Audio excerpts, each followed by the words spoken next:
അസ്സലാമു അലൈക്കും വറഹ്മത്തുള്ളാഹി. വഅലൈക്കും അസ്സലാം വറഹ്മത്തുള്ളാഹി വബറകാതുഹു. അൽഹംദുലില്ലാഹി വസ്സലാത്തു വസ്സലാമു അലാ റസൂലില്ലാഹി വഅലാ ആലിഹി വസഹ്ബിഹി അജ്മഈൻ. ഇന്ന് അൽഹംദുലില്ലാഹ് എറണാകുളം എളമക്കരയിലെ മുബാറക് ഹൗസിലെ അബ്ദുസ്സലാം സാഹിബിന്റെ വീട്ടിലാണെന്നുള്ളത്. അൽഹംദുലില്ലാഹ് നമ്മളിവിടെ വന്ന് നമ്മുടെ കുഞ്ഞു മക്കളുമായിട്ടൊക്കെ ഒന്ന് പരിചയപ്പെട്ടു. അൽഹംദുലില്ലാഹ് പ്രത്യേകിച്ച് ഇവിടുത്തെ ഇസ്മായിലിന് ചെറിയൊരു ക്ലാസ് എടുക്കാനുള്ള അവസരം കിട്ടി. അൽഹംദുലില്ലാഹ് അപ്പൊ അക്കൂട്ടത്തില് 3 മക്കളെ കൂടെ നമുക്ക് കിട്ടിയിട്ടുണ്ട്. മോന്റെ പേരെന്താ?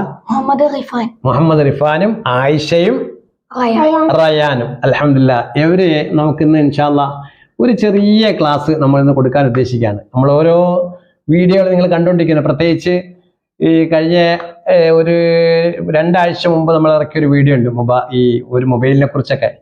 കാരണം മൊബൈൽ ഉപയോഗിക്കുമ്പോൾ മലക്കുകളും വരും, ശൈത്താനും വരും. പ്രത്യേകിച്ച് മൊബൈൽ ഉപയോഗിക്കുമ്പോൾ മലക്കുകളും പിശാചുക്കളും വരും. ആ മൊബൈലിലൂടെ മനുഷ്യനെ നന്മയിലേക്കും തിന്മയിലേക്കും കൊണ്ടുപോകാൻ ഉപയോഗിക്കുന്ന ഒരു സാധനമാണ് മൊബൈൽ. നമ്മൾ ആ മൊബൈലിന്റെ പാട്ടിലൂടെ നമ്മൾ പഠിപ്പിച്ചായിരുന്നു. പ്രത്യേകിച്ച് അപ്പോൾ ഒരു കുട്ടിക്ക് നന്മകൾ, അതായത് ഖുർആൻ, ദിക്ർ, സ്വലാത്ത് ഇങ്ങനെ ചെയ്യുന്ന ഒരു പ്രവർത്തനം ചെയ്യുന്ന ഒരു കുട്ടിയെ ഉമ്മ വിളിച്ചാൽ ഓടി വരും. എന്താ ഉമ്മച്ചായ എന്ന് വിളിച്ചുകൊണ്ട് ആ വിളിക്ക് ഉത്തരം ഉമ്മക്ക് നൽകും. പക്ഷേ മൊബൈലിൽ അരുതാത്ത കണ്ടുകൊണ്ടിരിക്കുന്ന ഒരു കുട്ടിയെ വിളിച്ചാൽ ആ കുട്ടി ചിലപ്പോൾ പ്രതികരിക്കുന്നത് വ്യത്യസ്തമായ സ്വഭാവത്തിലായിരിക്കും. കാരണം എന്താ, ഇപ്പൊ ചിലപ്പോൾ പിശാചിന്റെ ഇടപെടലും സാന്നിധ്യം കൊണ്ട് ആ കുട്ടികൾ എന്ത് ചെയ്യും, അപ്പൊ പ്രതികരിക്കുന്ന വ്യത്യസ്തമായ രൂപത്തിലായിരിക്കും. അപ്പൊ അതൊക്കെ നമ്മൾ ആ പാട്ടിലൂടെ പറഞ്ഞിരുന്നു. രാവും പകലും മൊബൈലിന്റെ മുമ്പിലായി ജീവിതം ഹോമിക്കും കൂട്ടുകാരെ, ഭാവികരു പിടിപ്പിക്കാൻ ഒരിക്കലും ആവില്ല നിങ്ങൾക്കൊന്നോർക്കു തീരെ. കൊച്ചു മനസ്സിന്റെ വാതിൽ തുറന്നതു വെച്ചു തരുന്നു വിഭവമെല്ലാം, ഇപ്പോൾ മതിരിക്കുമെങ്കിലും പിന്നീട് കൈപ്പായി മാറുമുറപ്പു ചെല്ലാം. ഊണുമുറക്കു പഠിപ്പും ഉപേക്ഷിക്കും, ഉത്സാഹശീലം മറന്നുപോകും. ഏതോ പിശാചിന്റെ കാണാച്ചരടും മേലാടുന്ന പാവക്കിടാങ്ങളാകും. സ്വപ്നലോകത്തെ തടവുകാരായി മാറും, സത്യത്തിൽ മുന്നിൽ പകച്ചു പോകും. നാളത്തെ നൂറ്റാണ്ടിൽ ചെങ്കോലു വാങ്ങുമാ നീളുമാ കൈകൾ വിറച്ചു പോകും. അല്ലെ? അതിനെ വിശദീകരിച്ചുകൊണ്ടാണ് നമ്മൾ ആ പാട്ട് ഇറക്കിയത്. അൽഹംദുലില്ലാഹ് ഇന്ന് നമ്മൾ ചെയ്യുന്നതെന്ന് പറഞ്ഞാല് പരിശുദ്ധ ഖുർആൻ ഓതുന്നതിനെ പറ്റിയാണ് നമ്മൾ ഇന്ന് ക്ലാസ് എടുക്കുന്നത്. എന്തിനെ കുറിച്ചാ? പരിശുദ്ധ ഖുർആൻ. എന്തിനാ? പരിശുദ്ധ ഖുർആനിനെ കുറിച്ച് അല്ലേ? നമുക്ക് ആദ്യമായിട്ടൊരു പാട്ടൊന്ന് പാടാം. ഓതുക ഓതുക കുട്ടികളെ, പഠിക്കും. ഓതുക ഓതുക കുട്ടികളെ, ഖുർആൻ ഓതുക കുട്ടികളെ, ഖുർആൻ ഓതുക കുട്ടികളെ, ഓതുക ഓതുക കുട്ടികളെ, ഖുർആൻ ഓതുക കുട്ടികളെ, ഓതുക ഓതുക കുട്ടികളെ, ഖുർആൻ ഓതുക കുട്ടികളെ, നേടുക നേടുക കുട്ടികളെ, വിജയം നേടുക കുട്ടികളെ, നേടുക നേടുക കുട്ടികളെ, വിജയം നേടുക കുട്ടികളെ. അല്ലാഹു തന്ന കിതാബാണ്, അല്ലാഹു തന്ന കിതാബാണ്, റബ്ബിൻ പുണ്യ കലാമാണ്, റബ്ബിൻ പുണ്യ കലാമാണ്, ദീനിൻ നിയമ വിളക്കാണ്, ദീനിൻ നിയമ വിളക്കാണ്. ഖുർആൻ നമ്മുടെ സ്വത്താണ്, ഖുർആൻ നമ്മുടെ സ്വത്താണ്, ഖുർആൻ നമ്മുടെ സ്വത്താണ്. ഖുർആൻ നമ്മുടെ സ്വത്താണ്. മാഷാ അല്ലാഹ്, പാട്ട് കേട്ടില്ലേ അല്ലേ? അപ്പൊ ഒന്ന് പാടി നോക്കാം നമുക്ക്. ഓതുക ഓതുക കുട്ടികളെ, ഖുർആൻ ഓതുക കുട്ടികളെ, നേടുക നേടുക കുട്ടികളെ, വിജയം നേടുക കുട്ടികളെ. അല്ലാഹു തന്ന കിതാബാണ്, റബ്ബിൻ പുണ്യ കലാമാണ്, ദീനിൻ നിയമ വിളക്കാണ്. ഖുർആൻ നമ്മുടെ സ്വത്താണ്, ഖുർആൻ നമ്മുടെ സ്വത്താണ്. പരിശുദ്ധ ഖുർആൻ നമ്മുടെ സ്വത്താണല്ലേ? നബി സല്ലല്ലാഹു അലൈഹി വസല്ലമയുടെ ലോകാവസാനം വരെ നിലനിൽക്കുന്ന ഒരു മുഅ്ജിസത്ത്, ഒരു അത്ഭുതം ഉണ്ടെങ്കിൽ ഏതാണ്? പരിശുദ്ധ ഖുർആൻ അല്ലേ? ഇന്ന് ദിക്റും സ്വലാത്തും നിസ്കാരവും ഒക്കെ ഉണ്ട്, പക്ഷെ ഏറ്റവും കുറവ് ഏതാണ്? പരിശുദ്ധ ഖുർആൻ ഓതല അല്ലേ? നമുക്ക് ഏറ്റവും കൂടുതൽ വർദ്ധിപ്പിക്കേണ്ട ഏതാണ്? ഖുർആനാണ്. കാരണം നാളെ മഹിഷറയിൽ എത്തുന്നതിന് മുമ്പ് ഖബർ ജീവിതം ഉണ്ട്. നമുക്ക് എന്തുണ്ട്? ഖബർ ജീവിതം. ഖബറിൽ ചെല്ലുമ്പോ നമ്മളെ കൊണ്ടുവെക്കുമ്പോൾ നമ്മളോട് മലക്കൾ കുറെ ചോദ്യങ്ങൾ ചോദിക്കും അല്ലേ? ആ ചോദ്യങ്ങളിൽ ഒരു ചോദ്യം എന്താണ്? പ്രധാനപ്പെട്ട ചോദ്യ, നിന്റെ ഇമാം ആരാന്നാ ചോദിക്കുന്നത്. അപ്പൊ നമ്മൾ എന്ത് പറയണം? ഖുർആൻ ഇമാമി എന്ന് പറയണം. എന്റെ ഇമാം ആരാണ്? ഖുർആൻ ഇമാമി. ഖുർആൻ ഇമാമി എന്ന് പറയണമെങ്കിൽ ഖുർആനുമായിട്ട് നമുക്ക് ബന്ധം വേണ്ടേ? വേണം. ഇതെല്ലാം പഠിക്കണം. ഖുർആനിൽ എല്ലാ സൂറത്തുകളെയും പഠിക്കണം. 114 സൂറത്തുണ്ട് അല്ലേ? 114 സൂറത്തിൽ ഏറ്റവും പ്രധാനപ്പെട്ട സൂറത്തിൽ ഫാത്തിഹ ഉണ്ട് അല്ലേ? അതൊക്കെ നമുക്ക് പഠിക്കണം. ഫാത്തിഹയും ഫാത്തിഹയുടെ അവസാന സൂറത്തുൻ നാസ് അല്ലേ? അങ്ങനെ മാഷാ അല്ലാഹ് അങ്ങനെ പഠിക്കണം അല്ലേ? പക്ഷെ ഇന്നത്തെ അവസ്ഥ എന്താണെന്നറിയോ? അത് നമ്മുടെ അടുത്ത പാട്ടി പറയുന്ന പണ്ടൊക്കെ നമ്മുടെ വീടുകളിൽ ഖുർആനോത്തിന്റെ പൊലിവാണ്, ഇന്നത് തീരെ കുറഞ്ഞില്ലേ, അള്ളാനെ ആരും മറക്കല്ലേ, ഇന്നലെ കണ്ടവരുന്നില്ല, അടുത്തതാരെന്നറിയില്ല, നന്മകൾ മാത്രം ചെയ്തിടുവാൻ വിധിയേകു നീ സുബ്ഹാനല്ലാഹ്. നമ്മളിപ്പോ പാടിയ പാട്ട് എന്താണ്? പണ്ടൊക്കെ നമ്മുടെ വീടുകളിൽ ഖുർആനോത്തിന്റെ പൊലിവാണ്, ഇന്നത് തീരെ കുറഞ്ഞില്ലേ, അല്ലാഹനെ ആരും മറക്കല്ലേ, ഇന്നലെ കണ്ടവരിന്നില്ല, അടുത്തതാരെന്നറിയില്ല, നന്മകൾ മാത്രം ചെയ്തിടുവാൻ വിധിയേകു നീ സുബ്ഹാനല്ലാഹ്. നൽവഴിയിലാക്കിടേണേ നല്ലവർ പിന്നാലെ, നന്മയെ ചെയ്ത് തിന്മ പോക്കിട് പതിലാലേ. ഒരു ദുആയും ഉണ്ട് അതിനകത്ത് അല്ലേ? അപ്പൊ നമ്മളിപ്പോ പറഞ്ഞു വന്നത് എന്താണെന്നറിയോ? നമ്മൾ ഇനി അതിനെപ്പറ്റി ശരിക്കും നമ്മൾ പഠിക്കാനാണ് അതിനകത്ത് ആ പുസ്തകത്തിൽ പറഞ്ഞേക്കുന്നത് അല്ലേ? നമ്മുടെ ബാലപാഠ പുസ്തകത്തിൽ ഇതൊക്കെ ഒരുപാട് കാര്യങ്ങൾ പഠിക്കാനില്ലേ? അപ്പൊ നമുക്ക് പഠിക്കാനുള്ളത് എന്താണ്? ഒന്ന്, നിസ്കാരം ഖളാ ആക്കുന്ന വീടാകരുത്. നമ്മൾ ഈ പാട്ടിൽ നിന്നൊക്കെ പഠിച്ചില്ലയോ? പാട്ടിൽ നിന്ന് ഒരുപാട് കാര്യങ്ങൾ പഠിച്ചില്ലയോ? അപ്പൊ അതിന് നമ്മൾ ഒന്നാമത്തെ പോയിന്റ് എന്താ മോനെ? നിസ്കാരം ഖളാ ആക്കുന്ന വീടാകരുത്. ഒന്നാമത്തെ എന്താണ്? നിസ്കാരം ഖളാ ആക്കുന്ന വീടാകരുത്. മനസ്സിലായല്ലോ?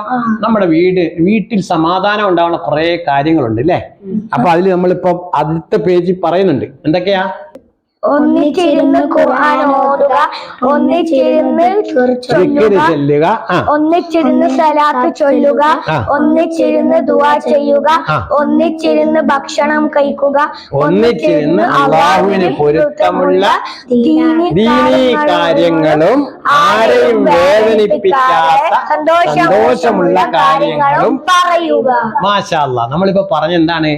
ഈ ഒരു വീട്ടില് സമാധാനവും സന്തോഷവും ഉണ്ടാകാൻ കുറെ കാര്യങ്ങളുണ്ട് അല്ലേ? അള്ളാഹുവും റസൂലും നമ്മളെ പഠിപ്പിച്ചതാ. അതിൽ ഒന്നാമത്തെ എന്താണ്? ഒന്നിച്ച് നിസ്കരിക്കുക. ഒന്നിച്ചെന്താണ്?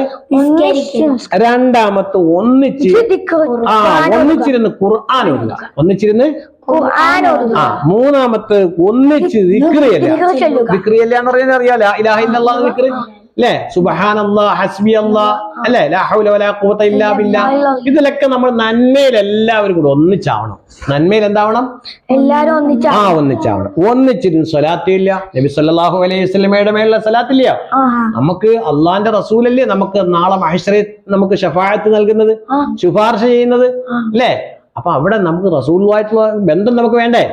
നബി സല്ലല്ലാഹു അലൈഹി വസല്ലമയായിട്ട് എന്ത് വേണം നമുക്ക്? ബന്ധം ഉണ്ടാക്കാനുള്ള ഒരു മാർഗമാണ് എന്ത്? സ്വലാത്ത് അല്ലെ? അള്ളാഹുമായിട്ടുള്ള ഒരു കയറാണ്, ഒരു പാശമാണ് ഖുർആൻ അല്ലെ? അള്ളാഹുമായി സംസാരിക്കണമെന്ന് തോന്നുമ്പോ നമ്മൾ എന്താ ചെയ്യേണ്ടത്? ഖുർആൻ ഓതുക അല്ലെ? ആ ഖുർആൻ ഓതുമ്പോ തന്നെ വ്യത്യസ്തമായ പ്രതിഫലങ്ങളാ. വ്യത്യസ്തമായ പ്രതിഫലമാ. എങ്ങനെ പ്രതിഫലം? ഇപ്പൊ ഉദാഹരണം പറയും, ഒന്നും ഇല്ലാതെ ബിസ്മി ഓതാ അല്ലെ? ഖുർആൻ ഓതാ ഇല്ലേ? 1ന് 10 കിട്ടും. ഒരു അക്ഷരത്തിന് എത്ര കിട്ടും നമുക്ക്? 1 എടുത്ത് ഓതിയാ നമുക്ക് എത്ര കിട്ടും? 1ന് 25 കിട്ടും. ഒരു അക്ഷരത്തിന് എന്താ കിട്ടും? 25. അപ്പൊ ഒന്നുമില്ല ഓതിയാ 10, ഒന്നോടുകൂടി ഓതിയാൽ 25. ഇനി നമ്മുടെ ഒന്നു എടുത്തു നിസ്കരിക്കുകയാണ്. ഇപ്പൊ ഉദാഹരണം 2 റക്അത്ത് സുന്നത്ത് നിസ്കരിക്കുകയാണ്. അപ്പൊ നിസ്കരിക്കുമ്പോൾ ഒരു അക്ഷരത്തിന് എത്ര കിട്ടും? ഒരു അക്ഷരത്തിന് 100 പ്രതിഫലം കിട്ടും. എത്ര പ്രതിഫലം കിട്ടും? 100. അപ്പൊ കണ്ടോ, നിസ്കാരത്തിലാണ് ഏറ്റവും കൂടുതൽ കിട്ടുന്നത് അല്ലെ? അത് ജമാഅത്തായിട്ട് നിസ്കരിക്കുമ്പോഴോ 27 ഇരട്ടി കിട്ടും. എത്ര കിട്ടും? 27. കണ്ടോ, 2700 ആയി അല്ലേ? ഇനി ജമാഅത്ത് പള്ളിയിലൊക്കെ പോയിക്കുമ്പോ 500 കിട്ടും അല്ലെ? 1000 കിട്ടും. പിന്നെ അതങ്ങോട്ട് പോയാലോ, ഹറമിലൊക്കെ പോയാൽ ലക്ഷങ്ങൾ കിട്ടും. നമുക്ക് കോടികൾ വരെ കിട്ടും ഒരക്ഷരത്തിന്. എവിടെ പോയാ? ഏറ്റവും ശ്രേഷ്ഠമായ പള്ളികളില്ല? മക്കയും മദീനയും ബൈത്തുൽ മുഖദ്ദസും. ഏറ്റവും ശ്രേഷ്ഠമായ പള്ളികൾ ഏതൊക്കെയാ? മക്ക, മദീന, ബൈത്തുൽ മുഖദ്ദസ്. ഈ പള്ളികളൊക്കെ പോയാൽ നമുക്ക് എന്ത് കിട്ടും? വലിയ പ്രതിഫലം കിട്ടും. അപ്പൊ നമുക്ക് ഏറ്റവും കുറഞ്ഞത് കിട്ടും. എത്രയാണ്? ഒരു അക്ഷരത്തിന് 10 കിട്ടത്തില്ലയോ? അപ്പൊ നമുക്ക് ഈ പ്രതിഫലങ്ങൾ കിട്ടണോ നമ്മൾ എന്ത് വേണം? നമ്മൾ നല്ല നിയ്യത്തോടെ ചെയ്യണം. അപ്പൊ ഖുർആൻ ഓതിയാ കിട്ടുന്ന നേട്ടങ്ങളാ പറഞ്ഞത് അല്ലേ? അപ്പം നമ്മുടെ വീട്ടിൽ സമാധാനം ഉണ്ടായെങ്കിൽ എന്ത് വേണം? പരിശുദ്ധ ഖുർആൻ ഓതണം അല്ലെ? അപ്പൊ ആ ഖുർആനെ കുറിച്ച് നമ്മൾ ഇനി പറയാൻ പോകുന്നത് അല്ലെ. ഒന്നാമത് നിസ്കാരം കളാക്കുന്ന വീടാകരുത്. രണ്ടാമത് പറഞ്ഞ എന്താണ്? നിസ്കാരത്തിനോട് മടിയുള്ളവരാകരുത്. മൂന്നാമതോ ഖുർആൻ പൊടി പിടിച്ച് കിടക്കുന്ന വീടാകരുത്. നാലാമത്തതോ എപ്പോഴും ഖുർആൻ ഓതുന്ന വീടാകണം. ഞാൻ പറഞ്ഞില്ല നേരത്തെ, എല്ലാം ഉണ്ട്. ഖുർആൻ ഓതൽ കുറവാണ് മിക്ക വീടുകളിലും. മനസ്സിലായോ? ഖുർആൻ ആയിരിക്കണം നമ്മുടെ വീട്ടിൽ എപ്പോഴും ഓതേണ്ടത് അല്ലെ. നാലാമത്തെ എന്താണ്? ദിക്റും സ്വലാത്തും ചൊല്ലാത്ത വീടാകരുത്. ഇനി പറയാൻ പോകുന്നത് എന്താണ്? നമ്മൾ അബദ്ധത്തിലൊക്കെ പറയുന്നത്, അബദ്ധം പറ്റി പറയും. കളവ് പറയരുത്. അറിഞ്ഞും പറയരുത്, അറിയാതെയും കളവ് പറയരുത്. ഇനി എന്താണ്? ഇനി ഒരു ദിവസം കളവ് പറഞ്ഞാൽ എന്ത് സംഭവിക്കും? ഒരു ദിവസം ഒരു കളവ് പറഞ്ഞാൽ ആ ദിവസം ചെയ്യുന്ന സൽക്കർമ്മങ്ങളൊന്നും സ്വീകരിക്കപ്പെടുകയില്ല. കണ്ടോ, നമ്മൾ കളവ് പറഞ്ഞാലുള്ള ദോഷം കണ്ടോ? അള്ളാഹു താല ഇതെല്ലാം നോക്കിക്കൊണ്ടിരിക്കുക അല്ലേ? അള്ളാഹു താല നോക്കും, ഇതിന് മാർക്കിടും നമ്മൾ ചെയ്യുന്ന അമലിലൊക്കെ. പക്ഷെ ഇവൻ കള്ളം പറയുന്നവനാണെങ്കിൽ അവന്റെ അമൽ എന്ത് ചെയ്യത്തില്ല? സ്വീകരിക്കപ്പെടുകയില്ല. ഇനി അമല് സ്വീകരിക്കാത്ത വേറൊരു കാര്യം എന്താണെന്നറിയോ? ഹറാമായ ഭക്ഷണം കഴിക്കൽ. എന്താണ്? ആരുടെയും പൊരുത്തമില്ലാത്ത ഭക്ഷണം വയറ്റി ചെന്നാൽ, ഒരു പിടി ഭക്ഷണം വയറ്റി ചെന്നാൽ 40 ദിവസത്തേക്ക് ദുആയ്ക്ക് ഉത്തരവില്ല. എത്ര ദിവസത്തേക്കാ? 40. അപ്പൊ നമ്മൾ ഭക്ഷണം കഴിക്കുമ്പോഴും എന്ത് വേണം? ഹലാലാണോ ഹറാമാണോ നോക്കണം. ഹറാമാണെങ്കിൽ നമ്മൾ എന്ത് ചെയ്യരുത്? ഭക്ഷിക്കരുത്. പൊരുത്തമുള്ള ഭക്ഷണങ്ങളെ നമ്മൾ അധ്വാനിച്ച് ആരുടെയും കട്ടെടുത്തതോ വഞ്ചിച്ചതോ ആരുടെയും മനസ്സില്ലാത്തതോ ഭക്ഷണങ്ങൾ എന്ത് ചെയ്തത്? കഴിക്കരുത്. അപ്പൊ എന്താ പറഞ്ഞത്? ഇനി അടുത്തതോ? ഇനി മനസ്സുകൊണ്ടുള്ളൊരു കാര്യമാണ്. തന്റെ സഹോദരങ്ങളോട് വെറുപ്പോട് കൂടിയുള്ള മനസ്സുമായി നടന്നാലും അമലുകൾ ഉയർത്തപ്പെടുകയില്ല. കണ്ട, അല്ലാഹു തആല സ്വീകരിക്കത്തില്ല. എന്തുവാ? മനസ്സിൽ എപ്പോഴും എന്താണ്? ഹസദ്, അസൂയ, ഇല്ലേ? ഏഷണി പറയുക, ഗീബത്ത് പറയുക, പരദൂഷണം പറയുക, ഇങ്ങനെയുള്ള കാര്യമായിട്ട് നടന്നാലും എന്ത് ചെയ്യത്തില്ല? അമലുകൾ സ്വീകരിക്കപ്പെടുകയില്ല. ഇനിയോ, ഏതെങ്കിലും ഒരു മനുഷ്യന് നന്മ ചെയ്തിട്ട് അടുത്തെന്താണ്? കൊടുത്തത് എടുത്തു പറയുന്നവരാകരുത്. എന്തായത്? കൊടുത്തത് എടുത്ത് ഏതെങ്കിലും നന്മ ചെയ്തിട്ട് അത് ഞാൻ എപ്പോഴും ചെയ്തെന്ന് പറഞ്ഞാൽ അല്ലാഹു തആല ആ പ്രതിഫലം എന്താവും? നഷ്ടപ്പെടുത്തും. ഇനി അടുത്ത എന്താണ്? കള്ളസത്യം പറയുന്നത്. കള്ളസത്യം ഏത് കാര്യത്തിനും അള്ളാഹുനെയാണ്, ഖുർആനാണ്, ഉമ്മാനെയാണ് എന്നൊക്കെ പറഞ്ഞ് ചെയ്യും, സത്യം ചെയ്യും. അങ്ങനെ സത്യം ചെയ്യാൻ പാടുണ്ടോ? പ്രത്യേകിച്ച് അത് കള്ളം പറഞ്ഞിട്ട് സത്യം ചെയ്താലോ അള്ളാഹു തആല ഒരിക്കലും ഇഷ്ടപ്പെടത്തില്ല. മനസ്സിലായല്ലോ? ഇനി അടുത്തൊരു കാര്യം, ഔറത്ത് വെളിവാക്കരുത്. ഔറത്ത് എന്താ? ഒരു പുരുഷന്റെ ഔറത്ത് ഏതാണ്? മുട്ടുപൊക്കലിനിടയിലുള്ള മിക്ക കുട്ടികൾക്കും ഈ ബർമുഡ പോലുള്ള പാൻറ്റൊക്കെ ഇടുമ്പോഴെന്താവും? മുട്ടിന് മുകളിലോട്ട് അങ്ങനെ ഔറത്ത് വെളിവാകുന്നവരുടെയും അമലുകൾ അല്ലാഹു തആല എന്ത് ചെയ്യത്തില്ല? സ്വീകരിക്കപ്പെടുകയില്ല. ഇനി എന്താണ്? ഞെരിയ. ചിലർ വസ്ത്രം ധരിക്കുമ്പോ എന്ത് ചെയ്യും? വലിച്ചഴച്ചുകൊണ്ട് നടക്കും. പാൻറ്റായാലും മുണ്ടായാലും ഉടുക്കുമ്പോ എന്താവും? ഞെരിയാണിക്ക് താഴെ ഇറങ്ങി. അങ്ങനെ വസ്ത്രം ധരിക്കരുത്. ഇനിയോ, അവസാനം പറയുന്ന ഒരു കാര്യമുണ്ട്, പ്രധാനപ്പെട്ട കാര്യമാണ്. എന്താണത്? ശുദ്ധീകരണത്തിൽ അലസതയുള്ളവരാകരുത്. എന്താണ്? ഏത് കാര്യത്തിൽ നമുക്ക് പിന്തിക്കാം, പിന്നെ ചെയ്യാം. പക്ഷെ ശുദ്ധീകരണത്തിൽ എന്ത് ചെയ്യാൻ പാടില്ല? അലസത പാടില്ല. അപ്പോഴത്തന്നെ എന്തെങ്കിലും നജസ് കണ്ടാൽ, വീട്ടിൽ എവിടെങ്കിലും ഒരു നജസ് കണ്ടാൽ ഒപ്പം വൃത്തിയാക്കണം. വസ്ത്രം വൃത്തികേടായാലും ശരീരം വൃത്തിയാകും. അപ്പൊ എന്താ? നിസ്കാരം സ്വീകരിക്കണം. എന്ത് വേണം?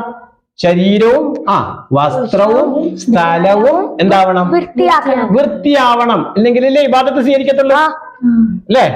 ശരീരവും വസ്ത്രവും സ്ഥലവും എന്താവണം? വൃത്തി. സൽക്കർമ്മങ്ങൾ പ്രത്യേകിച്ച് നമ്മുടെ ക്ലാസ്സിനെ അല്ലാഹു തആല സ്വീകരിക്കുമാറാകട്ടെ. അസ്സലാമു അലൈക്കും വറഹ്മത്തുള്ളാഹി.